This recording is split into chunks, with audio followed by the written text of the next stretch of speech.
Donc ici dans le gabarit pour le rectangle j'ai choisi 240 je pense dans le nuancier, mais on peut le faire aussi avec des... Mais c'était 242. On peut aussi le faire avec une valeur CMJN. Et dans ce cas-là on va faire quelque chose, ben voilà exactement, un peu plus de cyan que de magenta et jaune. En général c'est ce qu'on fait. Mais si tu n'utilises que du noir, ça va faire des petits points noirs. Ce sera un gris uniquement avec l'encre noire et c'est moins bien qu'un gris qui est créé par de l'encre cyan, magenta, jaune et noir. Mais oui, en fait, c'est ce qu'on appelle un gris quadri ici, c'est-à-dire un gris qui est composé des 4 encres et donc il est plus doux, on voit moins la trame, on voit moins les points.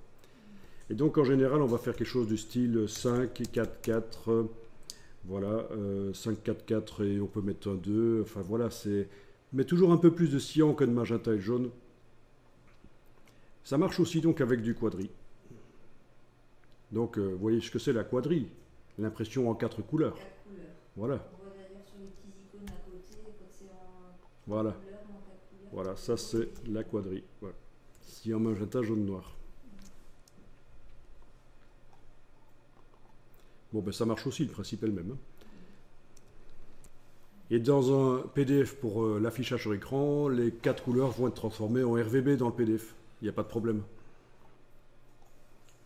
Les couleurs quadri seront transformées en RVB dans le PDF qui est destiné à être vu sur un écran. Tout comme pour le PDF destiné à être imprimé, les couleurs RVB seront transformées en quadri dans le PDF, à l'exportation du PDF. Alors, du blanc, du papier, il faut en faire apparaître. Il y a une astuce, c'est que plus vous faites apparaître du papier sur vos mises en page, plus elles ont l'air d'être haut de gamme. C'est-à-dire que quand on veut donner l'impression d'être bas de gamme ou pas cher, de vendre des produits pas chers, on va faire du remplissage. On va remplir un maximum les pages, ne pas laisser du blanc du papier. A l'inverse, si on veut donner l'impression d'être un produit haut de gamme, on va laisser du blanc.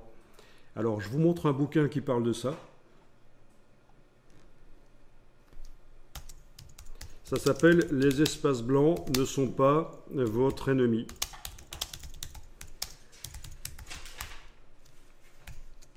Voilà.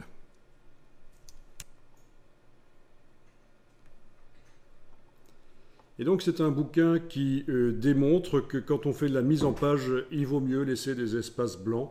Mais ce qu'on appelle des espaces blancs, en fait, c'est pas nécessairement blanc, hein, parce que sur une affiche, ça peut être un fond noir, hein, mais un fond noir inoccupé.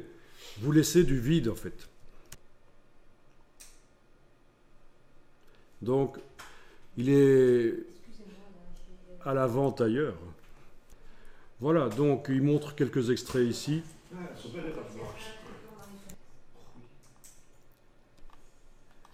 Voilà, donc ça c'est pas très intéressant, mais à un certain moment il y a des exemples, voilà. Des exemples où on voit qu'il y a du vide. Il y a du vide, et ça augmente donc le sentiment que c'est du haut de gamme.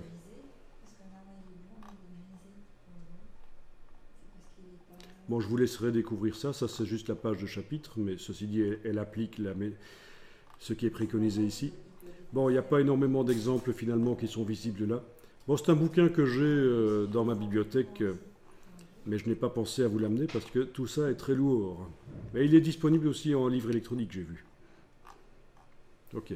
Donc, en tout cas, voilà, les espaces blancs ne sont pas votre ennemi et il faut utiliser les espaces blancs. Ben, donc les espaces vides, en fait, puisque ça peut être du noir. Du noir ou de la couleur, peu importe, mais des espaces vides.